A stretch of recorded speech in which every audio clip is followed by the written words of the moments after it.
Welcome to the party. I'm Sam Ekstrom, and it's June 1st, which means we have confirmation on what's happening with Dalvin. Wait, we don't? We still don't? Why? Hi, this is Arif Hassan at Pro Football Network. I am reporting live from my hill of austerity. This is Luke Braun from Locked On Vikings. This podcast has been generated by an AI. Luke Inman on Twitter, at Luke_Spinman. Excited to recap the Thielen Foundation softball game with you guys from last night, where Kirk Cousins was robbed of a home run by a certain defensive teammate. That's the best tease I've ever heard. That's coming up on the Minnesota Football Party. Locked On Sports Minnesota Podcast. It's endless Minnesota Vikings talk with the diverse voices of your local experts. It's time for the Minnesota Football Party. It's your guys hanging out talking next level Vikings football. So join in with Pro Football Network's Arif Hassan, Locked On Vikings Luke Braun, Superior Sports Talk's Luke Inman, and Vikings insider Sam Ekstrom, plus the biggest names in Minnesota football for the Minnesota Football Party. And it starts now.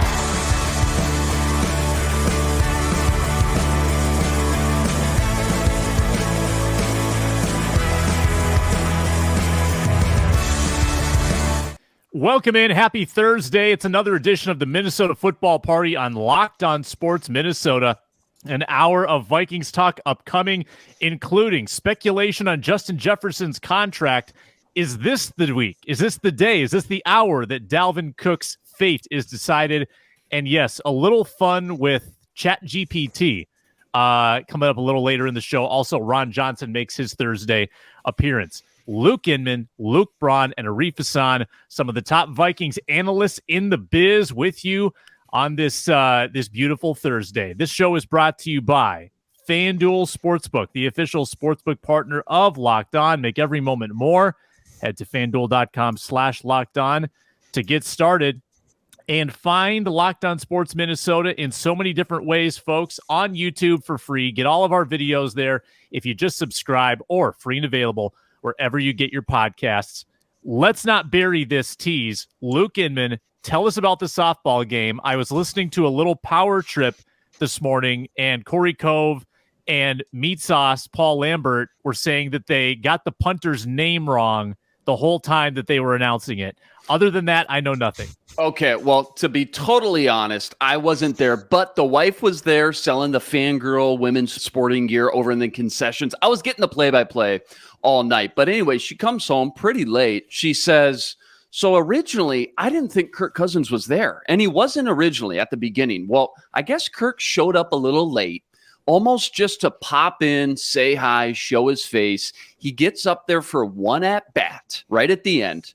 Gets up there, first pitch, bombs one, moonshot, deep center field. Looks like it's gone. Everybody on their feet, oohs and ahs. Who comes up and snipes it, though, at the wall, up and over? Anybody want to take a guess? Which defensive player? I was hoping you'd let us guess before we got to it. Obviously, there's a number of defensive players, so I'm more likely to be wrong than right. My favorite candidates here are Lewis Seen, just because, center fielder, right? Mm-hmm. Daniil Hunter, because what can't you do? Right. Man, I don't really want to go with any of the rookies. Gosh, okay. Hitman is my guess. Hitman's yeah. I was gonna go with Harrison Smith. Yeah. Okay. So one of you is probably gonna take Hitman as a guess. I'll go with the other safety. I'll go with Lewis Seen. Okay, and Luke, you're going with Hitman Cam as well? Bynum. Okay. You can have So you got all three safeties covered, which logically on paper makes the most sense. Makes the most sense. Now that you're saying that, it's clearly not a safety. It's like Harrison Phillips or something. So you're all wrong. You're all wrong. I'm going to give you one backup option. Here you go. I'm going to say that it wasn't a rookie. This player, he's in the front seven. So it wasn't a safety. It wasn't a cornerback. This player's in the front seven. I'm still going with Daniil. Yeah. Already wrong. Yep, that's great. Right. Jordan Hicks. Yeah. Very close. Same position. Who's No the way- athletic no way freak? it's Brian. Who's the- Asamoah? Ryan Asamoah was the other one I was gonna say. Asamoah. Isn't he like 5'4"? How do you do that? I don't know. I still have yet to see any video. I don't know if we will see any video at Play some outside point your later frame. on. Kirk, One of the Kirk issues didn't in his show up. scouting report is Yeah. his ability to move backwards while staying square That's at right. the line of scrimmage. That's That's right. incredible. Look at that, That's problem hilarious. solved. Yeah. All and- right. What better zone coverage OTA can you have than that? It's just Flores funny is to know working that. wonders already. Yeah, the fact guys that all are- right, The no range, Kirk yet. Yeah, no Kirk. Finally, Kirk did show Asamoah's up. going to It's be like an he shows all-pro. up. First pitch, Phenomenal. moonshot, and Brian Asamoah. I mean, can you imagine the next day or whenever the next practice is, those two jawing back and forth and having some good laughs? Sounded like a great time, though, as always, at those Thielen Foundation events. I'm on track to be wrong about every single one of the picks in that draft class, right? Nice. Caleb Right, Evans, it's like- starting Like, I don't know if cornerback. Lewis Cine is going to start. Yeah. Luke apparently posted this long thing about how Ed Ingram secretly was good in the second half of the season. Asamoah actually can do stuff besides move fast in a straight line. I'm done. Jalen Naylor getting reps with the first team with JJ and Addison out. Yeah, watch out, man. I was not bold enough to have takes on the fifth round returner. At least that I can remember. Maybe I did have some takes, but You're right. Vikings you had playing their takes. golf tournament yesterday, playing a softball game yesterday. Today they're building a playground for young, kids in need. I don't know. There's not a lot of football going on, guys. I don't know. Maybe they're as opposed to like slacking. old kids in need. Children of all ages. No, but there is one Too much philanthropy foundational going on. piece here, Sam. Philanthropy. There's one foundational piece going on here, Sam. You're right. Not a lot of football, but you know what's going on? Some hashtag chemistry being built right now. The foundation, the bricks are being laid for a Super Bowl run in 2023. Let's go. Let's go. Is Dalvin Cook going to be part of the Super Bowl run? It's June 1st. Is this going to be a Friday news dump? Is that why it's not today? Is this going to be Friday afternoon? Could be. We're on the golf course or whatever version of the golf course looks like. We're on a patio somewhere. We're checked out for the week, and then they drop the news that they've traded Dalvin Cook for a conditional 7th round pick in 2026. Luke Braun, is that what is going to happen in about 27 hours? Could be. So the thing about the June 1st stuff is that it's all post June 1st, which means June 2nd and onward. So today is not necessarily not a the deadline. day. Yeah. Yeah. I mean, we could see the rap sheet tweet today and then it processes tomorrow or whatever. But that is the it's kind of like everybody's waking up today like a kid on Christmas hoping they're going to see news, or like it's the first day of free agency, and I feel like a lot of people are going to be disappointed when just like nothing happens and the most news we get is like someone had a weird tweet. Is it after 4 p.m. Eastern when any transactions today are processed tomorrow? I have no I think it's something idea. like that. It's dumb that we paid this like minute specific attention to these deadlines.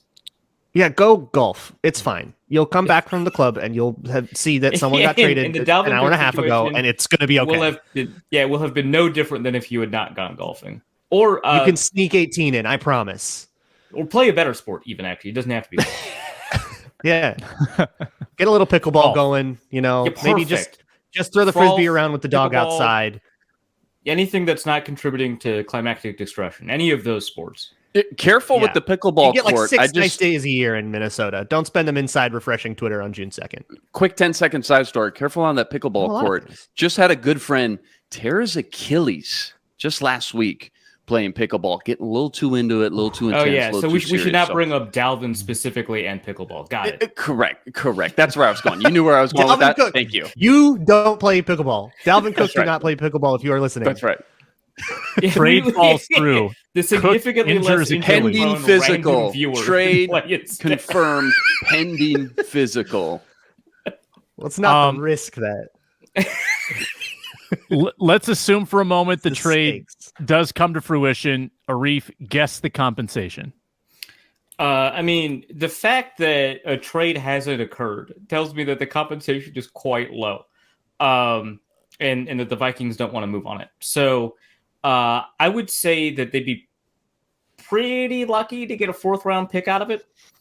Now, the deal does look a lot better for any team taking him on post June 1st, so that could change things. But I would say I'm going to guess a 5th round pick, and that feels too low, but a 4th round pick feels too high. It's like one of those things where like your brain we don't think very linearly. So, the 4th seems way different than a 5th. I'm with you. I'll say a conditional 5th next year that could turn into a 6th, actually, unless he meets certain barometers or whatever, little details, obviously accelerated in that contract. But I'm with you, Reef. Like, I know it feels dirty to say out loud, a 5th for Dalvin, maybe even a 6th, but I just think that's where we're at, guys, with the market the way it is. Ron? 2 kinds of currency. There's 2 kinds of currency. If you're trading Dalvin Cook away and you're not taking on any of the contract, that's the win. That's the value that you're trying to get out of that situation. I think they'd be lucky to get a 6th back. It's not about draft picks. It's about dumping the money. $11 million if they trade him post June 1st, $9 million if they cut him, I believe, which is why we're assuming it's a trade. We're assuming that there's some handshake deal that's been agreed upon. That's why the agent has been so dodgy. That's why there's been so much silence, is because I'm projecting that this has already been established and people are just mum about the details until it can become official. Vikings could clear 11 million. Then they would have $18-19 million of cap space with which they could create extensions. And hey, isn't it interesting that this aligns with the rumors about Justin Jefferson's contract maybe coming down the pipeline? I wonder where the money's coming from. Maybe it's Dalvin Cook's trade. While we're playing guessing games, why don't we guess the Justin Jefferson contract? Because it's probably going to set the market. By how much is the question. Let's go to Spinman. Justin Jefferson deal. Yeah, I mean, the bar right now. So Tyreek Hill, he's got the highest average per year at 30 mil. I think JJ's ends up coming in at 32, 33 per year. I know Devontae Adams has the highest total value at 140 mil. I think JJ's ends up being, depending on how long it is, right? I think it ends up being a 6 to 7 year deal, if not longer, gets up in that $200 million ballpark. And then Cooper Kupp, he's got the highest total guaranteed in his contract at 75 mil. So I think JJ ends up getting 80 mil total guaranteed. So when it's all said and done, I think JJ ends up having the highest contract for any wide receiver in football in all 3 categories: average per year, total value, and total guaranteed. Now, question for Luke and Arif. I saw AJ Brown has the most fully guaranteed at 56 mil. So I think JJ hits about 60 there. But what's the difference between the fully guaranteed and the total guaranteed? What's the difference? What's the one where you just sign a piece of paper for injury? And that money is yours? Yeah, it's guaranteed for injury is the difference. And then there's a third category, functionally guaranteed. That includes the rolling guarantees that, if you're on the roster at the beginning, let's say it's like March 15th of 2024, then suddenly your 2025 salary becomes guaranteed. Now, you weren't going to cut this guy in 2024. You take on a $100 million cap hit. Mm-hmm. So clearly that guy is going to remain on the roster. And so you are then guaranteeing 2025. But it's like changes. Weird accounting reasons to do that. Yeah. Got it. But there's accounting reasons. It changes like the cash flow structure, and I think it has more to do with cash flow than it does with cap, right? Because the cap accounting is the same if it's a salary, whether or not it's guaranteed, but the cash flow is like how much you have to put in escrow if you're a team, right? Got it. And okay. It changes like the nature of what happens if you trade a player, that kind of thing. So you can have a third type of guaranteed, which is even bigger than the number that you hear for guaranteed, and even bigger than the number twice again for fully guaranteed. And so he could be functionally guaranteed, something like $80 million.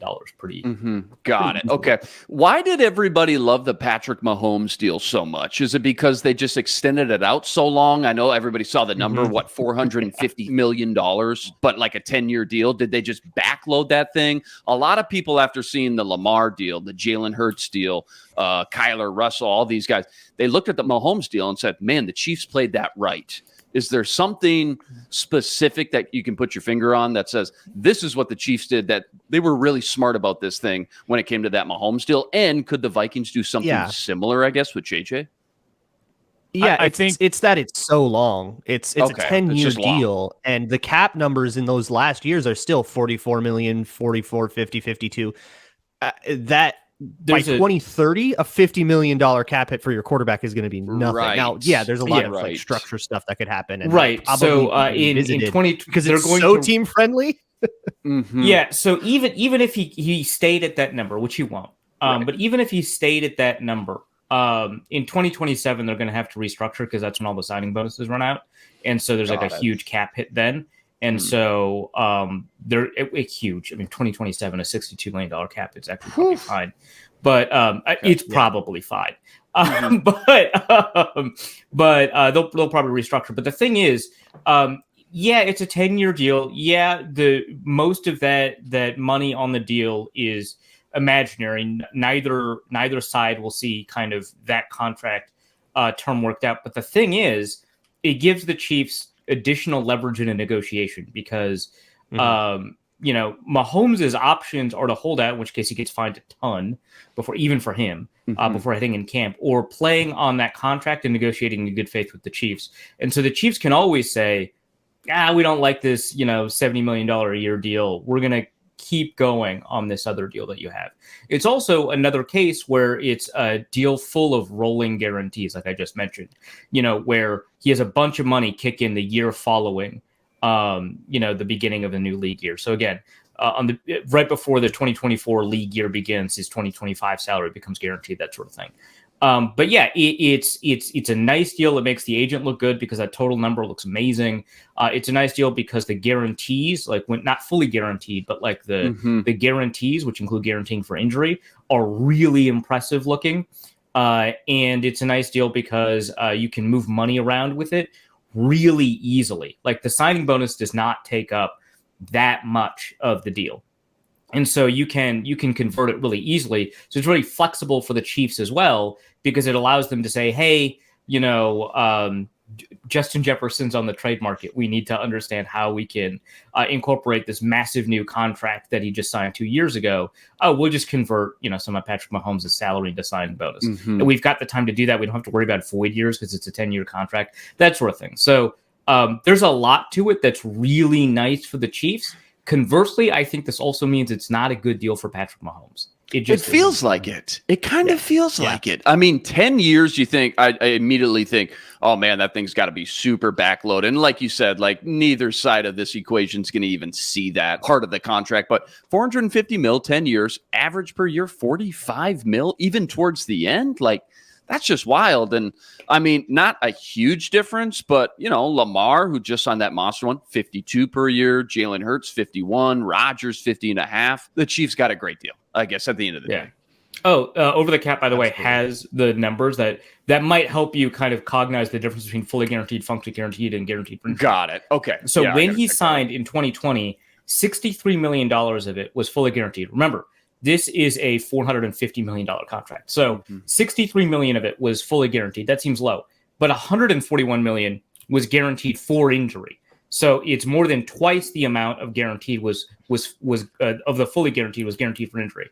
So if they cut him, he doesn't see it, right? But if he gets injured, he sees it. I see. Okay. And then 477.6 million is functionally guaranteed through rolling guarantees. And it's like that's the whole that's the cost. It's a whole contract. The whole contract's fully guaranteed, right? Functionally guaranteed. So great. Okay. So there will be a moment. There will be a time when we all look at Patrick Mahomes and go, "Oh my goodness, he is so underpaid. How did we get to a point where Patrick Mahomes? I feel like underpaid? We're almost there. At least he's going to see it all.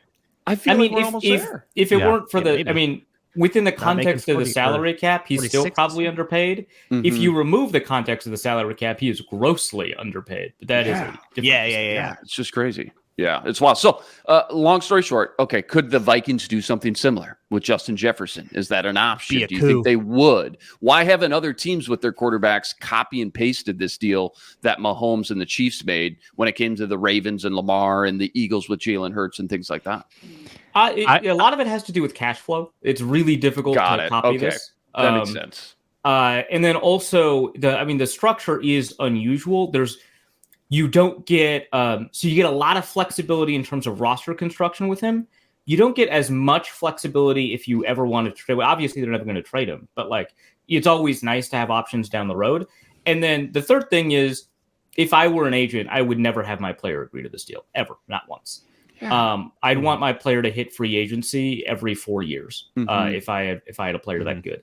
And I'd want the guarantees to be not completely upfront again, because these are functional guarantees. It doesn't matter, but I'd want the guarantees to just be a little bit more solid, if that makes sense. So yeah, no, I'm looking at the numbers now. I can't believe how low it is compared to some of these other ones. I mean, just total guaranteed alone, he ranks like 9th, 8th, Josh Allen, Murray, Russell Wilson, Rodgers, Hurts, Lamar, below all those guys. So I know it's been 2 years now, I guess, 2 off seasons total. But man, already, to Luke's point, just feels like we're already getting close to where it feels like Mahomes is already underpaid. So you think 6 or 7 years for Jefferson, Luke? Yeah, I do. Arif, what do you project for JJ? I think it's probably 5 years. I don't think we'll see a 6-7 year contract. Maybe 4 years with like a team option for a fifth, although we're not seeing team options nearly as much as we used to. But it's something like that. I think that seeing probably a $28-30 million contract. I know it's a new cap environment, and I know that you probably see a higher average than ever before, and Tyreek Hill is at 30, so you'd expect it to be higher than 30. That's just so tough. That's so tough. Hopefully he hits 32, 33, 34. I'm guessing it's going to be close to 30, and I'd love to be wrong about that. So that my guess is it'll be 5 year, about 30, maybe $150 million total contract that you can advertise. Really nice round number. And then I imagine the fully guaranteed will be close to 60 million to make up for that difference. And then the functional guarantees will probably be up to 100 million. All right. Braun, your thoughts? Yeah, I think if the Vikings got Justin Jefferson to sign that contract, that would be a really big win for the Vikings. I really like that as an idea as like a Vikings fan. I wonder, I think they could get him to do a 5 year deal. I think he likes it here well enough. There's no animosity or anything like that, right? Yeah. But again, like Arif said, if I were his agent, I wouldn't want him to do that. I mean, look at how like Kirk Cousins has made his money. He's been back at the negotiating table every single year, and he's been able to leverage that into more and more and more and more money. I'll give it a 5 year deal. Sure. I'll be optimistic and I'll say 32.5 mil, which would be 162.5 total. And the guarantees, I'll give it like about half-ish, say 85 million guaranteed. And then the functional guarantees would balloon beyond the 100 million mark. I think that Jefferson's camp would anchor and say, hey, we would like $200 million, 6 year deal, 33 million plus per year. The Vikings come back and say, no, we would like. That'd be better for the Vikings, in my opinion. Why is that, Luke? Just real quick. Same reason the Mahomes contract is better. That's more, locking up Justin Jefferson at that average annual value, because 33 million now and 33 million 6 years from now is just going to feel a lot different. Sure. So the longer we go before the next time Justin Jefferson is at the negotiating table, the more money we're going to be able to save on more this. A 3 year deal for Justin Jefferson is better for Jefferson, worse for the team. Yes. Correct. Compared to the market in 3-4 years. Anytime a high quality player has the ability to hit the market, the number of buyers is always going to push the price up more than the perceived value that a player might have on the market. We see this all the time when teams negotiate with players. In the offseason, we see the numbers bandied around, and then we see what they actually sign for if they don't go with those numbers and hit free agency. There's a bit of a selection bias there because the players have some knowledge of what their market's going to look like. But generally speaking, teams want to get deals done with high-quality players before they hit the market, because the market's always going to increase their value more than you bake in when you actually attempt to project what the market does. So if Jefferson ever hits free agency, whether it's at the conclusion of this offseason, or I guess it wouldn't be this offseason, but at the conclusion of whichever, the end of his contract, or at the conclusion of his next contract, his numbers would explode. Yeah, I could see it landing at a 5 year deal. I just don't know if Kwesi is, because again, this is not Mahomes. This is a different position, a position where there's more wear and tear. He hasn't shown signs of that, but there is more wear and tear and more risk the later you get into your 20s. I could see it landing 5 years, 170. And the average annual value like blows Tyreek Hill out of the water at 34. Guarantees probably in the 80s. and Jamar Chase will break it next year. Like, even if Jamar Chase is not the receiver Justin Jefferson is, I think he probably sets the market again next year. So you're thinking it's going to be a spike in average annual value from the top receiver from 30 million to 34 million APY? Yes. That's interesting. And different position, different scenario, but everybody lost their minds when Kirk Cousins signed that massive, fully guaranteed 3 years. It's all guaranteed. But sure enough, it wasn't 2 years later, 3 years later. It wasn't so uncommon, put it that way. So yeah, you're right, Sam. I could see that as well with Jamar Chase.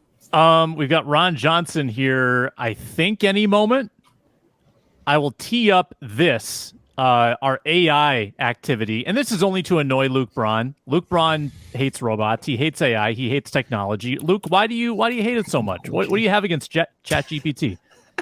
Technology. Writing is a creative profession. If you use ChatGPT, that feels a little bit. Full stop. Full stop. Long dramatic pause. Yeah, honestly, writing is a creative profession. Full stop. Connect the dots. And writing about sports creatively is one of the easiest. Like, I know writers who write the hard things. I'll add this.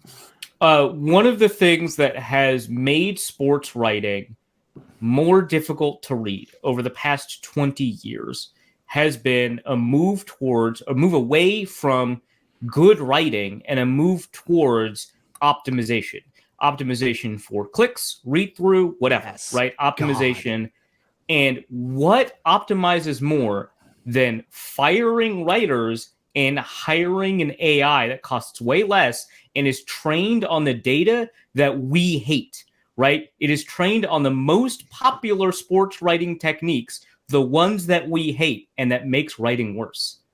I think that's fair. That is specific. It is not a general argument against AI or technology, although I do have that too. But I think that is a specific concern about the way it would be deployed in the current environment. It bothers me. We'll have 8,000 power rankings, none of which are based off of anybody who watches the games, and in a literal sense, not in the, hey, nerd, don't you watch the games? Get rid of your spreadsheet. But like, literally, it doesn't watch the games. Can we take that bite and put it into the nerdy stat of the day intro? Perfect. Yes. I love that idea. So hey, producers, get on it. Isn't that you, Sam? No, we're going to AI. Don't you know? Yeah, we're outsourcing. AI editing. More on the dwindling American workforce and the future of humanity after I tell you that FanDuel brings us today's show. FanDuel has all the lines for the NBA Finals, and they've juiced up the no sweat first bet up to $2,500 back in bonus bets if your first bet doesn't win. That's right, 2,500. So make a fast break to FanDuel during the NBA Finals. Heat favored by 8.5, or check that, Nuggets favored by 8.5 over the Heat in Game 1. That's tonight on the FanDuel Sportsbook app. Great promotions every day, safe and secure, get paid instantly. No better place to bet the NBA Finals, and hey, the Stanley Cup Finals as well, than America's #1 sportsbook. For no sweat first bet, up to $2,500 back in bonus bets at FanDuel.com/lockedon. FanDuel.com/lockedon to get started today. FanDuel, an official sports betting partner of the NBA. Sam, I have breaking news. Absolutely earth-shattering breaking news. Is it right? Play the sound effect. No, it is absolutely not what you think. Oh, good job. Hit me. Jordan is working out for the Vikings today. You cut out. What did you say? I didn't hear it. What did you say? Jordan Ta'amu is working out for the Vikings today. DC Defenders legend. Oh, you did cut out for me too. I thought you said Jordan Addison. I was like, oh, you mean he's like practicing today? Oh, he's fine. Yeah. Wow. You said Jordan, and then the rest cut out, and all three of us assumed you were talking about sweet. Addison. I really wanted to get your hopes up that it was something a lot bigger than this, so that worked out great. Ole Miss legend, right? Ole Miss, baby. Yeah. Was it Ole Miss? Yeah, pretty sure. DC Defenders. I get Ole Miss and Miss State confused all the time. So it was. Apologies. Okay, great. Thank you, Luke. I'm sure they're very mad at you about that. Yeah, I did the same thing with Michigan and Michigan State for players. The only two players I've never screwed that up with are Kirk Cousins and Trey Waynes. The other players that have gone to either Michigan or Michigan State, I'm just like, yeah, it's one of the two. Go Spartarines. One of the M's. Man. Yeah, right. Yeah. Spartarines. Jordan Ta'amu, legend for the Panthers practice squad, Washington football team practice squad, Lions practice squad, Chiefs practice squad. He's one of those, like, if you're a super analytics draft guy, which there aren't many because that's a tough gig. It's hard to predict the draft. He's one of those guys that like really sticks out as a potential gem. Obviously, hasn't really worked out. I would say that those analytics have been roundly defied, but I would argue that he's probably got a better chance of doing some stuff more than other minor leaguers. Of course, Case Keenum and Ben DiNucci excluded. They have the best shot of becoming Hall of Famers. Okay. All right. 165, 10-yard split. Let's go. 4.77, 40-yard dash. Let's play. Classic Kwesi. There is merit to having a fourth QB in camp too. That can help with drills and stuff, even if that guy doesn't have like a functional chance to make the team. Sometimes you just want a guy that from a practice design standpoint, you want 4 quarterbacks. Who's some of the best fourth string quarterbacks they brought in training camp? Who's the Iowa kid? Stanley? Nate Stanley? Nate Stanley. Yeah. Nate Stanley. Vanderberg was 3. By best, do you mean like the just most funniest? Awful? Because Joel Stave was maybe the worst I've seen. Mitch Leidner. Wow. Mitch really Leidner, bad. Joel Stave, James Vanderberg, Wes Stanley. Peter Pujols. Wes Lunt was bad. I think Wes Lunt was worse than Joel Stave. Wes Lunt was abysmal. Sorry, Wes Lunt fans, or Wes Lunt if you're listening. Pride of Illinois. Wow. But I mean, it just like stuck out. It was a lot of Big Ten guys, huh? I think James Vanderberg was the worst, and then Wes Lunt, and then a pretty significant gap until you get to your Jake Browning was at one point a fourth stringer. So your Jake Brownings, your Nate Stanleys, your so on.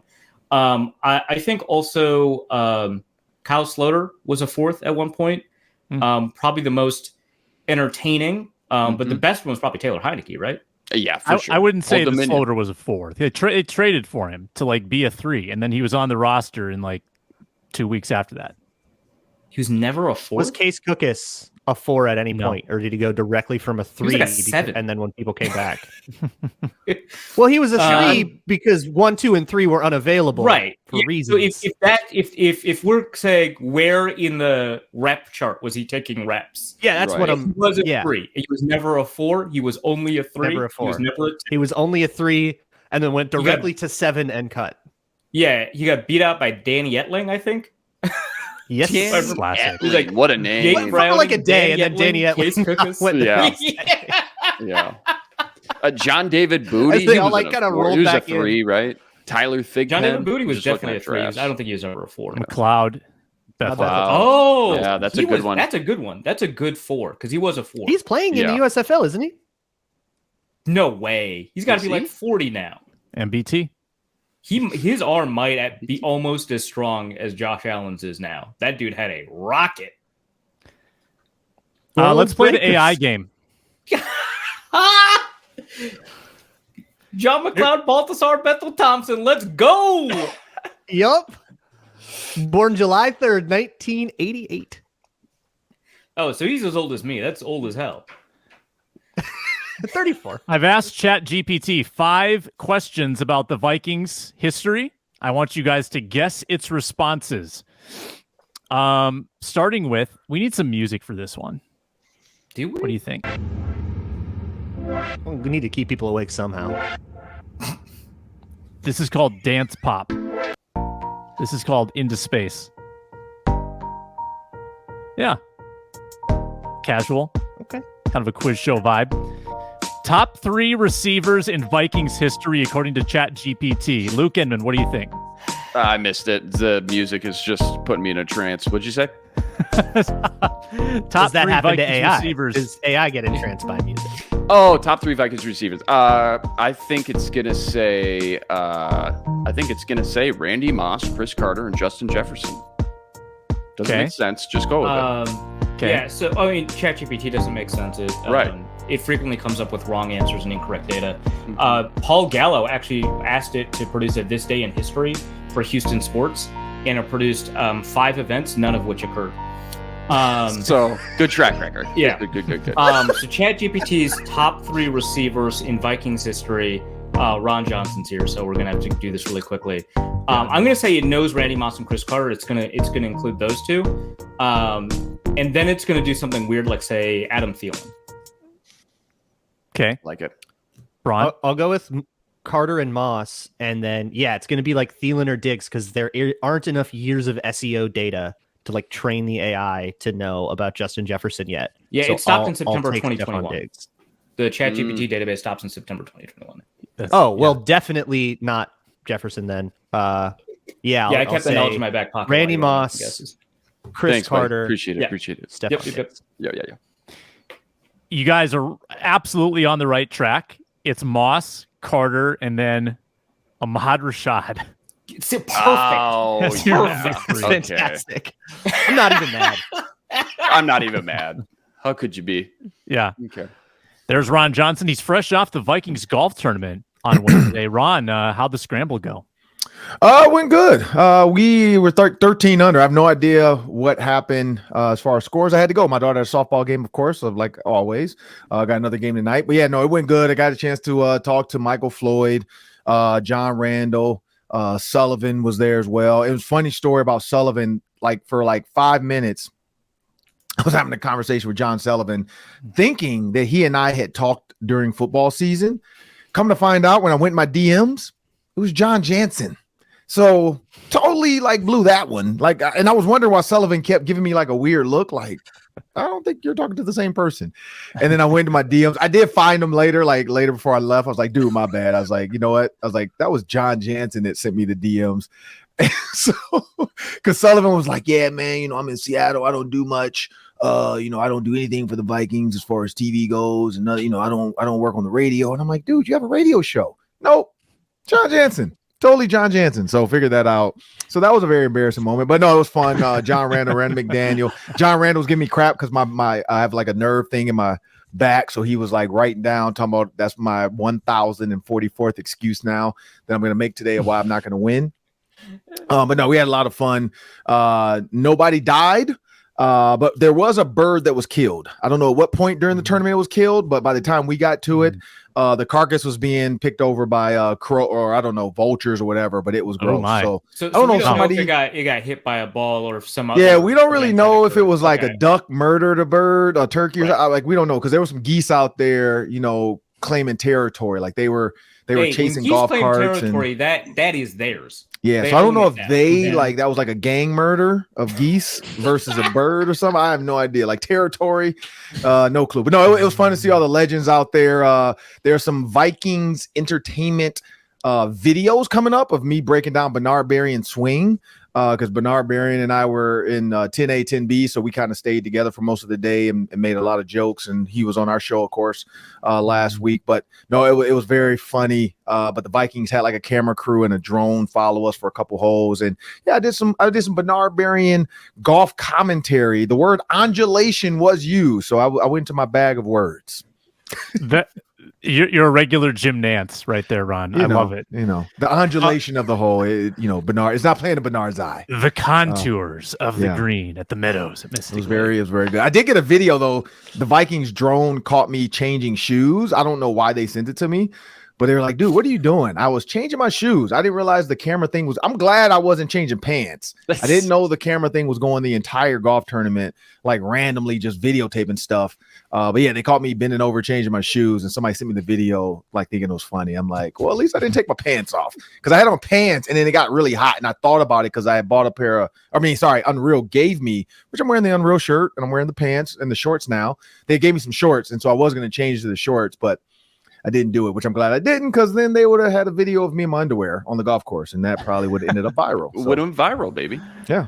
Shannon Sharp would be tweeting you again. Hey, you did a shirtless cold open once after the Kirko Chains thing. I did. Yeah. Not pantsless though. I'm not going there. No, yeah. Nope. Unless Not Kirk as far as does it. we Kirk does it. You got to do it. Yeah, you could. Yeah. Or you set the trend and send it to Kirk. I don't know if we want Kirk pantsless, even though I told Sam this. There's an NFL tight end that's butt naked on social media right now with a pineapple. So, I mean, there is that. Yeah, Reef, you haven't seen that? What? Apparently, George Kittle. Yeah. It's not George Asante Kittle out there. Hey, No, it's not a Rashad Shenko. Oh, man. Yep. George Kittle went butt naked for, Chubbies, I think is the company. And he's butt naked with a pineapple. So, yeah. Appropriate name, I guess. Good Sex appeal. Wow. This is a heavy question for you, Ron. This is a heavy question. Justin Jefferson is going to get paid a ton of money. We've been talking about it on the show today. He's going to get like highest paid non-quarterback. Yeah.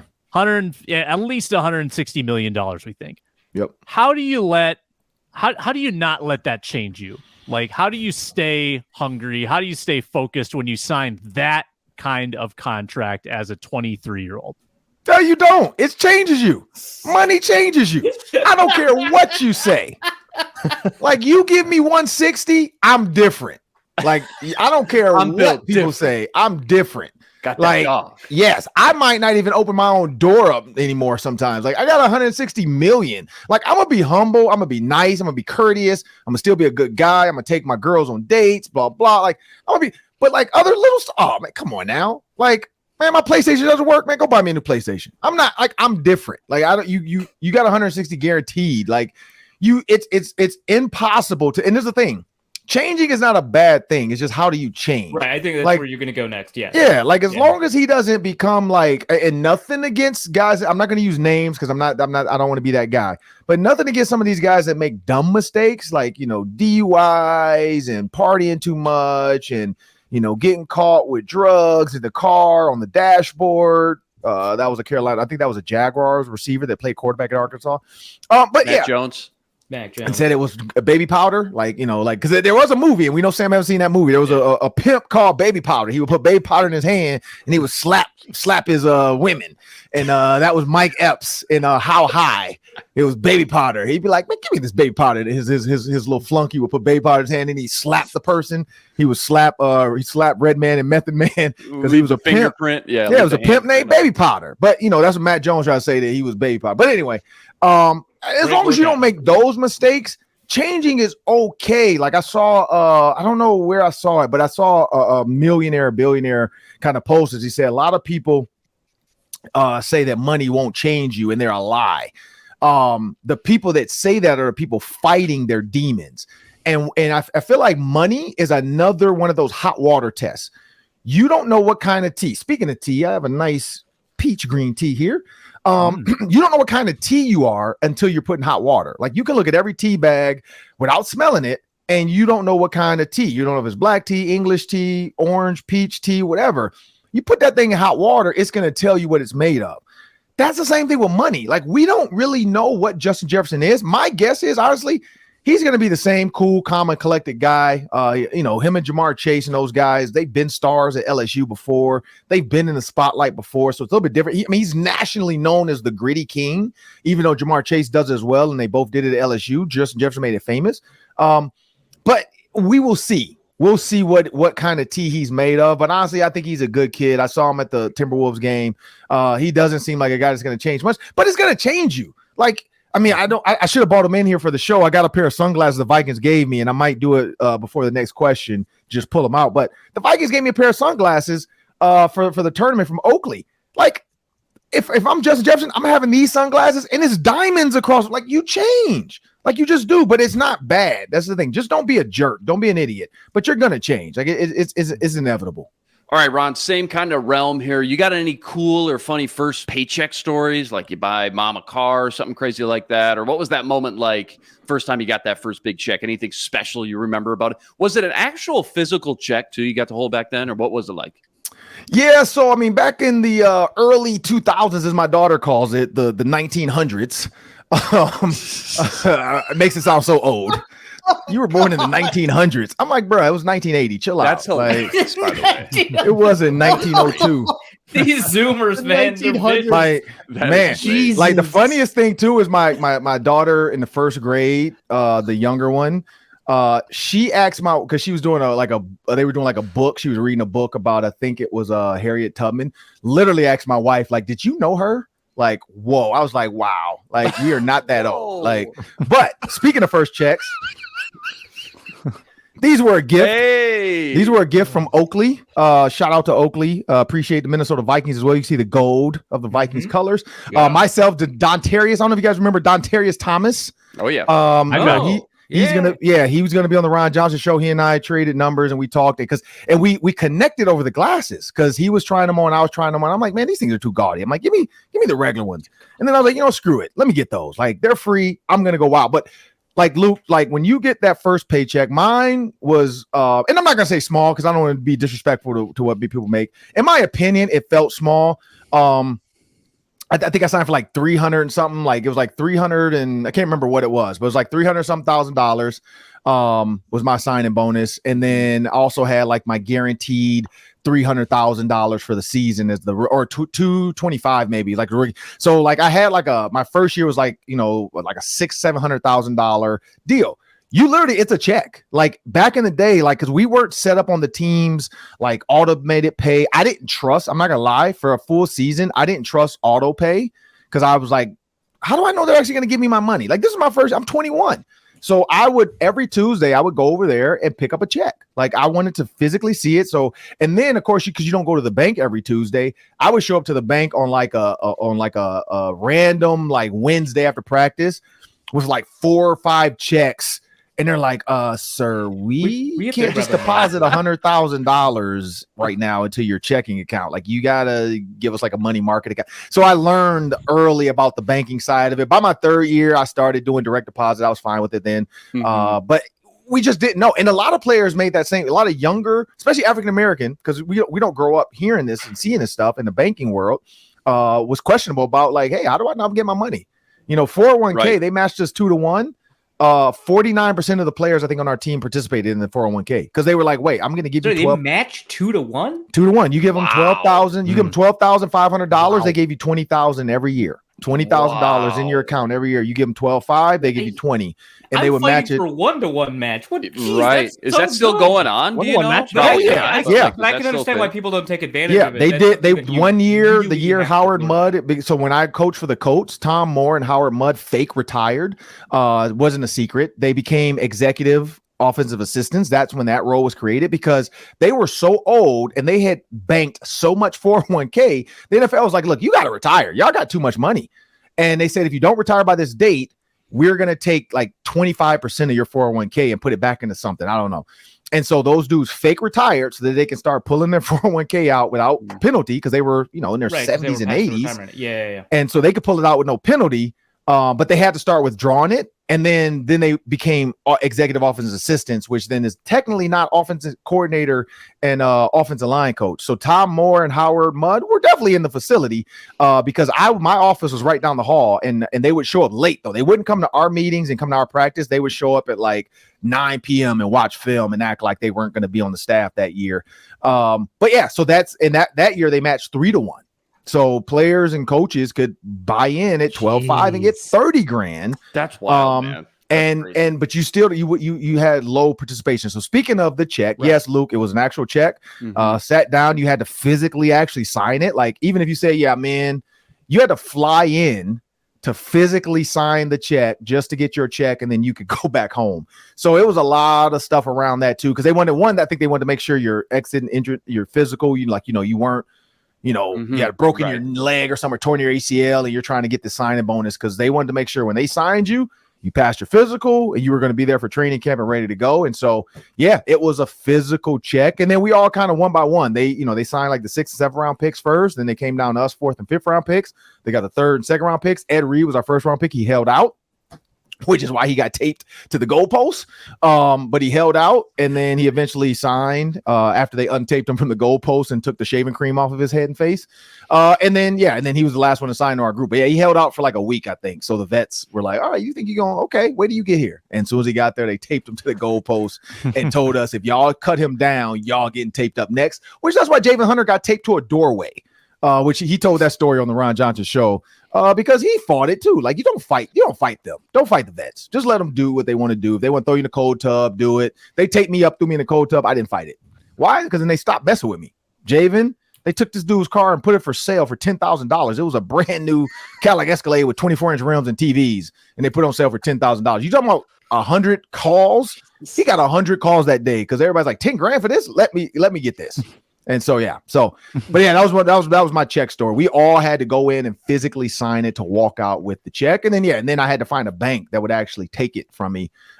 Because I mean, again, that's not a normal number to walk into a bank with just a check. Like, hey, I need to open an account here. And they're like, there's limits to checking accounts. I would have loved to seen the lady's facial expression. Oh yeah, she was like, sir, and this is a funny thing too. I had no idea about like bankers and like making appointments. Again, I'm 21 at this time. My dad was suffering from CTE, so he wasn't really around to help me out and advise me. My mom wasn't really good with money. I did buy her a Mercedes after I bought my Escalade, so her gift was a Mercedes. But I stood in line and waited like 5 to 6 people just chilling. I was just in line and I get to the front of the counter and the lady like looked like, this is not the line you're supposed to be in with this. Right. Yeah. You're just in the line. See that VIP room over there? Well, it wasn't a VIP room. They were just saying like, you can't just open up an account with $275,000. Like, so they had to like bring a banker in. They brought a banker in. I had to open up like a money market account and this other stuff. And because there's like limits to checking accounts with the interest. Did you guys ever hear the story about Ricky Henderson? He framed his $1 million signing bonus check and never deposited it. The A's accounting department at the end of the year, they started freaking out. They're like, we got $1 million surplus. What's going on? They finally found out that he hadn't cashed the check. And they're like, go cash the check right now. And back then, like, and we'll interest rates, he could have made 30 grand over a year's time if he would have just put it. You'd be surprised about the things that young guys don't know about the banking system and how it works. Unless somebody tells you and explains it. How would you know? And I know Luke Braun is in the order, but I know, Ron, that you never want to answer a Luke Braun question anyway, so I'll jump ahead. I wanted to find out that Luke Braun actually like find a way to take down AI. I know that's what he was doing with his free time today. He wanted to take down all AI. Well, he did. We did have a little bit of a rant earlier in the episode about that, so I think that'll probably end AI. I think because I feel like Luke Braun is going to be like, I don't know if you guys seen iRobot. I know Sam hasn't, but it was on TV yesterday. I feel like Luke Braun would be the dude like leaving breadcrumbs for like a robot. Like to take over the whole world. Like for a second, I thought you were going to compare him to Will Smith. I'm gonna say he wouldn't be. He wouldn't be the Will Smith. He'd be the guy that gets thrown out the window because he's trying to like find a way to take. Because AI attacks him. Right. Like, you're not gonna take us down. You're dead. Yeah. Well, so my question is related to all of this, right? So I was lucky that like my dad would call me as soon as I got like my first full-time job. My dad would like call me every week. He's like, "Have you set up your 401k? It should be at least 7%. Demand a match. Hey, let me walk you through your health insurance options. Hey, here's what you do. See if you can get in on a partial hedge fund." Okay, like he would walk me through a bunch of. I didn't listen, right? I was like 21, right? But I was like, I gotta pay rent, and he's like, "Look, we'll figure that part out, but we got it. The sooner you do this, better." So I was really lucky in that regard, and I'm still learning stuff about the financial system to try and kind of like maximize what I have available to me. And things are always changing too. Now you're talking about like situations where you put yourself behind the 8 ball because of not having access to those financial resources and the financial education. Right. That has been a focus of the NFLPA and to some extent the NFL for the past about a decade. Correct. Do you think they've done a good job in that regard, or do you think that there's a lot more they could do? Is it difficult to just reach out to players in the first place? Is it no longer on them at a certain point? How do you feel about all that? I think they've done a decent job. Like Bart Scott, former friend of mine, grew up with him, teammate. I know he goes out and speaks at mainly like the Jets and a couple teams he's played with have invited him to come out and speak to the players about investing and making the right choices. He was on the ESPN Broke deal talking about that, like how his rookies, because we were all in the locker room together, so I know exactly the stories he's talking about. Not realizing our checks are going to be in 17 weeks. So a lot of players, if you're minimum $300,000, what people don't know is it's not paid out over 12 months. It's paid out over 17 games because legally that's how the NFL has to do it. And a lot of rookies make that mistake where they're like, "Oh man, I got a $40,000 check this week." "Oh man, I got a $25,000 because it changes based off taxes where we play. But Yes. And what players don't know is like after the last game, especially if you don't make the playoffs, it's done. And then you look back and you're like, man, why did I buy 17 pairs of Air Force Ones? Like, what was I thinking? Like, I don't need 17 pairs of Air Force Ones, but it's one of those things where a lot of that little stuff isn't always told. I will say this, they do provide the resources. Does everybody take advantage of them? Probably not, because it's just another meeting. And so some people think they know it enough. They think they don't need to know it right now because they're young. I'm going to play forever, so I don't really need to focus on my investments right now. Like, it's a lot of stigmas around that, like, oh man, I'm 25. Like, I don't need to, or 23. I don't need to know this. So some players do the due diligence, take the time. They get with a veteran that really helps. And some don't. I will say Matt Stover, punter, field goal kicker for the Ravens, older guy. I don't know if people remember him. He was my best resource because I was on special teams. So I just happened to be in a lot of meetings. And if not for him, honestly, I probably wouldn't have done the 401k. He kind of broke it down for me. In simple forms, like when because they come to the locker room with the forms and you got to sit there and kind of fill it out and you meet with the financial advisor and then you move on. You elect it yes, or you say nope. And he told me, he's like, man, maximize it, do the whole deal, trust me. And then he said, here's your allocations. And it's been like, when you start looking at the bond funds, you look at the government funds, you look at the big business funds, the small company funds, all the stuff. Like, it's like, what do I put my money in? He said, look, whatever you put it in, leave it. He's like, because don't play around and try to beat the market. The market is always going to correct itself. You just have to hope over time it's going to drop and it's going to correct itself. It's going to drop, and so he kind of gave me that advice, which I'm 43. I was 21 at the time. 22 years later, I still use that advice of like, stop looking at it. Because I still get my 401k statements from the NFL. And I try to just like I glance, but I throw them away. I don't harp on like, don't tease me. Yeah, like we lost 20 grand this month. Because that hurts. Like I remember during the 2009, 2010. Oh man, I think I lost like 70 grand. But then now I look at it and it's gone up like 150 grand. You just you just have to like you just have to kind of like not watch it and don't worry about it because you can go crazy where I'm not gonna lie, at one point I almost took it out and took the penalty because I'm like, man, this thing's gonna keep dropping, and I'm glad I didn't. Somebody talked me out of that. But like it is the NFL does a good job. But I know like Les Pico, for instance, for the Vikings, he does a great job. And I'm not saying every team has a Les Pico, and that might be part of the problem. But Les Pico for the Vikings, he's the player engagement guy. He's the player personnel guy. He does a great job of getting stuff set up for them, like speakers and event stuff and connecting rookies with former players. And like these golf tournaments, I could see, like Chris Carter talking to, so-and-so, and I can see John Randall over there talking to, like they do a good job of that too, of getting these older guys that are Hall of Famers that have been through everything these guys are going to go through to connect with these players. Not saying every team does that, but I know that's the NFL's goal eventually, that every team understands the importance of a guy like Les Pico for the Vikings. Ron, you got anything for Ron? Yeah, so a bunch of players not at OTAs. Justin Jefferson's not at OTAs, presumably doing his own work kind of on his own schedule. And I kind of wanted to ask about like the pros and cons of that, of doing it on your own versus being at like the same structure everybody else is doing. Second year in the system, so it's a way different learning curve, but the idea of kind of working out on your own versus doing the voluntary OTA workouts. What's different? Yeah, well, one, let me take these glasses. I feel like Randy Macho Man. I'm always gonna say, ooh, I can't do that. Like, the cream rises to the top. I see why he did that. You can pull those off, by the way. You should be rocking those. You can pull the glasses just make you want to do the Macho Man. Like, I'm wearing them this weekend for sure. My daughter tried to take them. That's how I know they're kind of cool because she tried to wear them. I'm like, one, you're not wearing some $270 pairs of Oakleys. These are not kid glasses. These were a gift from Minnesota Vikings. These are not for you to be around your softball friends. Like, calm down. But I am gonna wear them. And so she's probably gonna be a little embarrassed. I don't care. But what I will say about that, there's two sides of this. One, you don't want to get hurt if you're not around the team, because the team could use that against you and say, look, you didn't get hurt around us. We're not paying for this. That's guys have always bought that up. Be very careful of what you do. Like, who's the DB that wasn't signed, but he just tore like his Achilles or something? So he's going to be out. Like, it's not Kevin King. It's like a former Packer guy, though, I thought, that was looking for a job.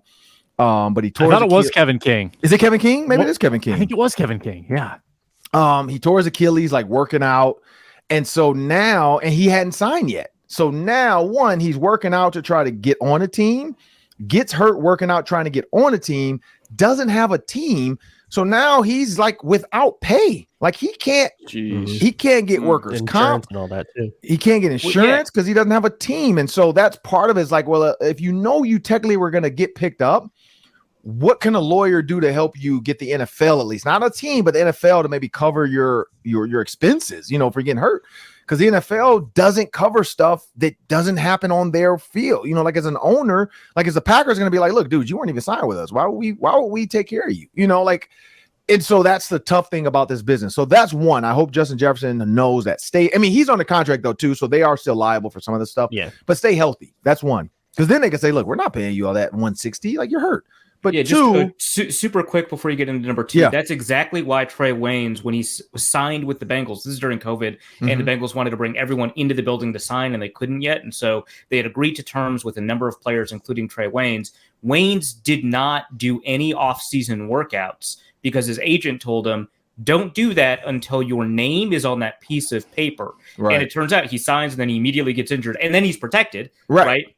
You know, but that's maybe exactly. was he already injured though, and then just waited to sign I'm not gonna do that. He went conspiracy. Yeah. I'm gonna leave that to Luke Bryan. But yeah, no, it's super important to like always be under the protection of a team when you're engaging in football activities for that very reason. Sorry, Ron. True. That's what OTAs were created for. Off-season training, off-season team activity. And that's the reason. Organized team activities. I always forget it. Yes. Organized team activities. That's the reason for it. And the whole purpose was for the CBA to say, look, these players do want to work out. They do want to be in the building, but how do we cover them? Because it used to be like my dad was telling me, they used to, like the Steelers players, they would just go to Pittsburgh and work out as a team. Like the team wasn't covering it. They just would be there, you know, with their defense, with Terry Bradshaw, just working out. Mel Blunt, him, because, you know, they would always tell me stories about my dad, you know, wanting to run 5 miles, then work out, then run another 5 miles. Like he was and everybody told me those stories. He was a workout guru, like wanted to run hills after, you know, running, you know, gashers and blah, blah. But they had to do it at the facility because, you know, it wasn't a lot of places you could just work out, but the team wasn't paying for them to be there. And that's what the CBA wanted. Like, look, these guys do want to work out, but you should pay them to work out for you. Like they're working out for you. Why aren't they getting paid in the offseason? And that's why a lot of guys like my dad's age had jobs in the offseason. We see that all the time on ESPN, those guys telling those stories like, oh, I was a stockbroker in the offseason, or I was a realtor, or I was I worked at a grocery store, or I was a cab driver. You know, like those guys had real jobs, even though they were NFL players, because in the offseason they weren't getting paid, where now you get guys that get $500,000 bonuses just for lifting weights 80% of the time as the rest of the team. Like that's crazy. Santana Moss had that. And now we didn't even bring that up when he was on the show, but I remember that because I was there. All this dude had to do was show up for 80% of the offseason training, and he was going to get a $500,000 bonus where you got other players just wanting $500,000 for the season. This dude was getting it just for working out 80% of the time, which is lifting weights and running. And so that's what the CBA was created for. But the second thing, back to Luke Bryan's part of this, the other side of that is I completely get it because Justin Jefferson is a commodity, and like any commodity, he's wanted by there's not a team in the NFL right now that wouldn't say, I would trade my left arm for Justin Jefferson. Well, maybe some, but most would say I would trade whatever I can to have Justin Jefferson on my team because of his age and the fact that he's still on his first contract. So that's part of it. The Vikings are going to, I think Jordan Reed brought this up on our show. He'll have his second contract before he's 30, or no, his third contract before he's 30, theoretically. Mm-hmm. And so that's unheard of. And so when you think about Justin Jefferson, staying away is actually his way of also saying, like, look, I'm serious about this. I want the money. I don't think for him, treadmill, Lifetime Fitness type workouts, like that's all he needs to do some curls, do some push-ups, but he doesn't need to go hard in the paint to where he's like pushing his body past like where it needs to go. Wait till they sign you and then go hard.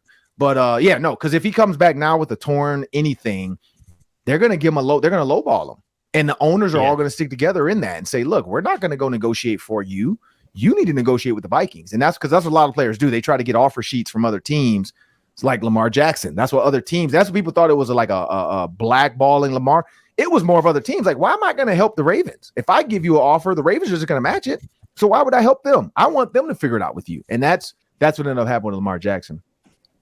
Ron, good stuff as always. He's at 3Ron Johnson on Twitter, and he hosts the Roundtable on Friday mornings. We always have some good topics with yourself, Luke Inman, Reggie Wilson.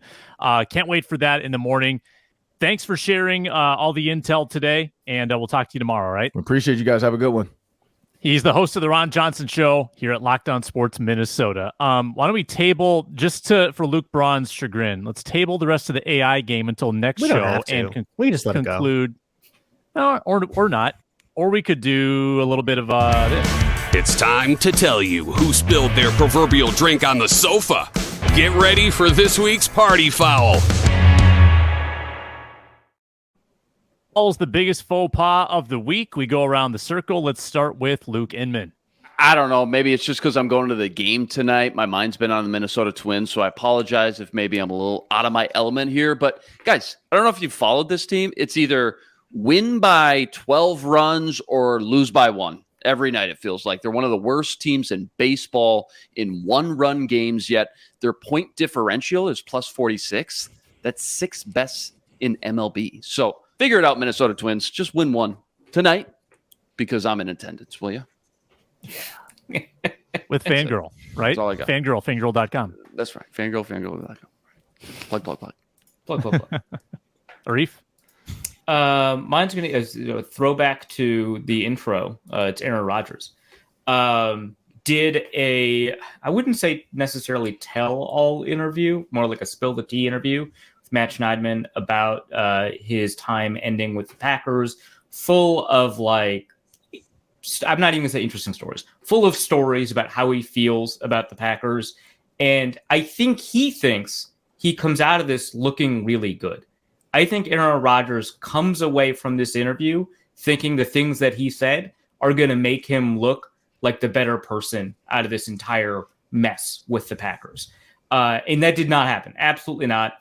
And he just he comes off as this insanely petty dude, which we all kind of assume he is, but that's just what's happening in this interview. Huge faux pas. The thing that really got me is that he's just the type of guy that is smart, but thinks he's smarter than he is, right?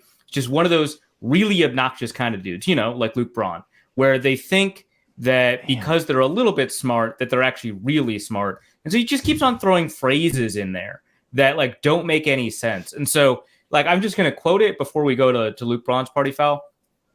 Did Brian text me more than I texted him? Yeah, but did I ghost him? No. First of all, what? Roger said, I texted him back. There was back and forth that we had, and so this is the story you want to go with? You're going to stand on this hill of austerity and say that arguably in the conversation of the best player in your franchise history, you're going to say, I couldn't get a hold of him, and that's why we had to move on? First of all, he couldn't get a hold of you. That's it. That's the story. He ends up going on and saying, when I'm on the West Coast, I don't get bars, so people have to FaceTime me. How does that make sense, first of all? Second, that's on you then. Third, the phrase hill of austerity is not a phrase. It makes no sense. It's not a literary reference. And the phrase austerity just doesn't work here. And as I noted on Twitter, if anyone was on a hill of austerity in a very classical sense of the word austerity, it would be him, because he went to a darkness retreat that was very austere in the sense that there were no creature comforts, no luxury goods. He was literally on a hill of austerity. So what are you saying, my dude? That's my party foul. Wow. I need to read it comes full circle to a Reef's cold open with the hill of austerity. It's the type of guy. I don't like this type of guy. That's just be better, man. Just be better in general. Don't do that. There's worse, we all know a guy. 100% there are worse players in the league. Yeah. Just worse humans have done more awful things to more these guys people irk than you. Aaron Rodgers. Yeah. But I can't be in a room with this guy. You just want to slap him. I get it. You want to slap him with the baby powder. That was good.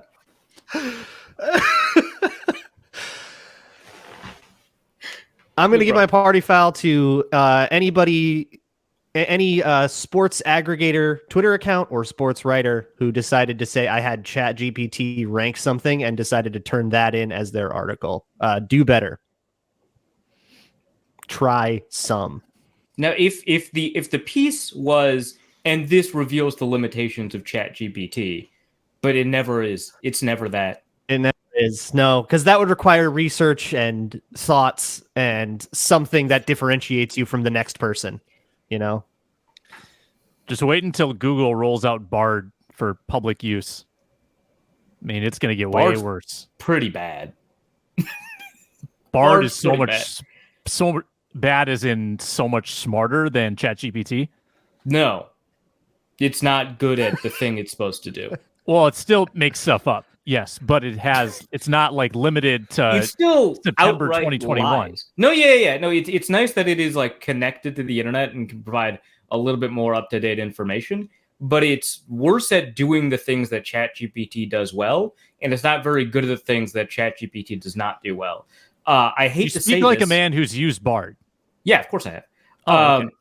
I like. Oh, look, I hate these things, but I cannot embrace the role of like a hater without like using all of these things and understanding it in a little bit more context. Like I need to. I'm the kind of person who wouldn't hate Twilight until he had read all the books. Mistake, by the way. People hated it too much for reasons I won't get into, but it's not good.